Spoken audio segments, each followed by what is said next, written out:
The next, to write clearly it is essential to understand the basic system of a language. यानी किसी भी language को वाज़े तौर पर क्लियरली लिखने के लिए ज़रूरी है कि उसके स्ट्रक्चर को अच्छी तरह समझ लिया जाए कि उसकी जो बुनियादी ज़रूरियात क्या हैं. In English this includes knowledge of grammar.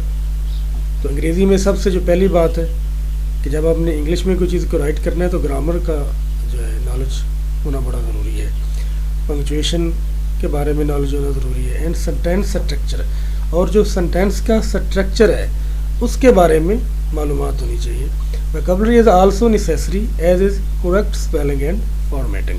यानी वोकैबुलरी जो है इसकी अपनी इम्पोर्टेंस है राइटिंग के अंदर. राइटर में write for personal enjoyment or for an audience of one person और मोर. यानी राइटिंग जो है जो कोई भी बंदा अपनी ज़ाती खुशी के लिए लिख सकता है या अपने ऑडियंस तक अपने मैसेज को पहुंचाने के लिए लिखता है. तो ऑडियंस में भी नोन और अननोन, और ये ऑडियंस कोई भी हो सकते हैं. ये भी हो सकता है कि हम उनको जानते भी हों पहले, और ये भी हो सकता है कि हम उन्हें ना जानते हों. जिस तरह आप कोई ब्लॉग लिखते हैं तो ये नहीं पता होता कि इस ब्लॉग को कौन बंदा पढ़ेगा और कौन नहीं पढ़ेगा. ठीक है. और मैनी टाइम ऐसा होता है कि हम जानते होते हैं, जब हम किसी दोस्त को ख़त लिखते हैं तो हमें पता होता है कि हमारा दोस्त जो है जिसको हम मुखातिब हैं वही जो हमारे लेटर को पढ़ेगा.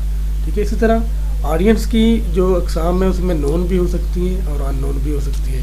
तो जब हमने नोन को लिखना है तो उसके लिए स्पेसिफिकेशन हमारे ज़हन में होती है कि उसकी कितना नॉलेज है. ठीक है. और वो उसके लिए हमें कौन सी वोकैबुलरी इस्तेमाल करना पड़ेगी. ठीक है. और किस तरह के वर्ड वो इजीली समझ सकता है, किस तरह की लैंग्वेज उसके लिए फिजिबल होगी.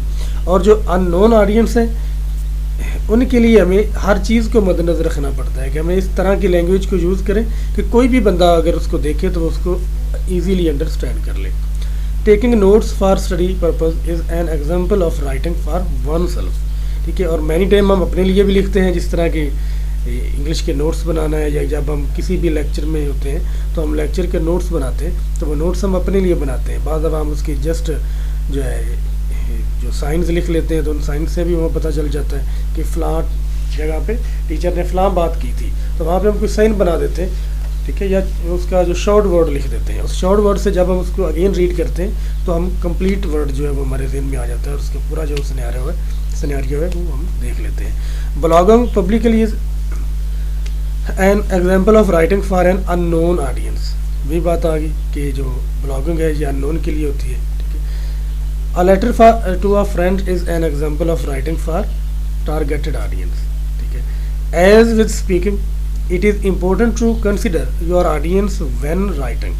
ठीक है. जिस तरह आप स्पीक करते हुए अपने मद्दे मुकाबल को, अपने ऑडियंस को जिससे आप मुखातब हैं, आपके जहन में होता है कि अब मेरे सामने कौन किस तरह के लोग बैठे हैं. क्या ये पढ़े लिखे हैं या नहीं पढ़े लिखे, क्या कम पढ़े लिखे हैं, स्कॉलर हैं, PhD हैं.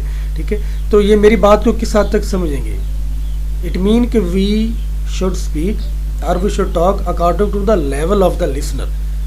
ठीक है. हमें लिसनर के लेवल को मद्देनज़र रखते हुए उसके मुताबिक बात करनी है. यानी हमें जो बात हम कर रहे हैं वो हम ऑडियंस को हमें समझानी होती है बेसिकली कि हम ऑडियंस को किस लेवल पे जाके मैसेज को कन्वे करेंगे, कि हमारे मैसेज को वो कैसे समझेगा. सिंपल वर्ड में समझेगा या हमें कोई पेचीदा वर्ड यूज़ करना पड़ेगा. तो ऑडियंस के लेवल को मद्देनज़र रखना बड़ा ज़रूरी होता है जब हम स्पीक करते हैं या हम राइट करते हैं. As a speaking it is important to consider your audience when writing. ठीक है. यानी जिस तरह स्पीकिंग में हम ऑडियंस को मद्देनज़र रखते हैं तो इसी तरह ही राइटिंग का प्रोसेस भी है. तो राइट करते हुए हमें ये बात ज़हन में रखनी पड़ेगी कि जिस बंदे ने हमारे लेटर को रीड करना है, जिस बंदे ने हमारी राइटिंग को देखना है, तो क्या हमारे मैसेज के वो इजीली अंडरस्टैंड कर लेगा. और अगर तो वो अंडरस्टैंड कर लेता है that is well and good. और अगर अंडरस्टैंड नहीं कर पाएगा वो, तो इट मीन कि हमने जस्ट टाइम ज़ाया किया है, तो हमारी राइटिंग का कोई फ़ायदा नहीं है. There are many different styles of writing from informal to formal. तो राइटिंग के ये दो इम्पोर्टेंट स्टाइल हैं, फॉर्मल भी है और इनफॉर्मल भी है. तो इनफॉर्मल का होता है जब आप अपने किसी दोस्त को लिखते हैं, अपने किसी जानने वाले को लिखते हैं, तो ये इसका एक इनफॉर्मल स्टाइल होता है. स्पीकिंग का भी ये स्टाइल है कि जब हम दोस्तों में आपस में गुफ्तगू कर रहे होते हैं तो हम तकल्लुफ़ नहीं बरतते. سمپل جو ہے ان کے ساتھ بڑی بے تکلفی سے بات کرتے ہیں تو وہ انفارمل ہوتی ہے. تو جب ہم فارمل وے میں بات کرتے ہیں تو ہمیں اگلے بندے کا اسٹیٹس ذہن میں رکھنا پڑتا ہے. جب ہم کوئی ماتحت اپنے آفیسر سے بات کرے گا تو اس کے ذہن میں یہ بات ہوگی کہ مجھے بڑے مؤدبانہ اور رسپیکٹیبل مینر میں بات کرنا پڑے گی. تو جتنے بھی ماتحت آفیسرز ہوتے ہیں اور اپنے اعلیٰ آفیسرز کو جب وہ خط لکھتے ہیں, کوئی اپلیکیشن لکھتے ہیں, ٹھیک ہے, ان کو کوئی ریکویسٹ بھیجتے ہیں تو وہ فارمل وے میں ہوتی ہے.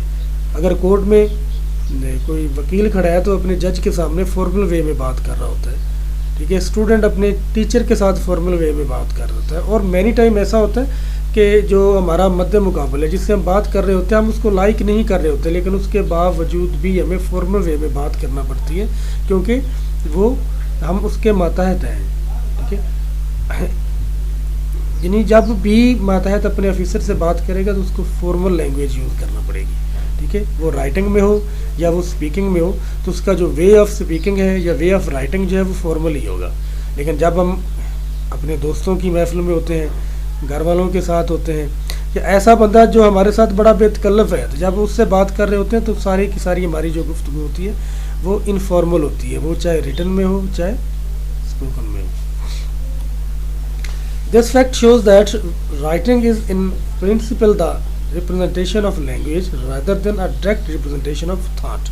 یعنی جو رائٹنگ کیا ہے یہ لینگویج کی ریپرزنٹیشن ہی ہے. ہم لینگویج کو ہی ریپرزینٹ کر رہے ہوتے ہیں اور اپنی تھاٹ کو ہی ریپرزینٹ کر رہے ہوتے ہیں ریٹن فارم میں.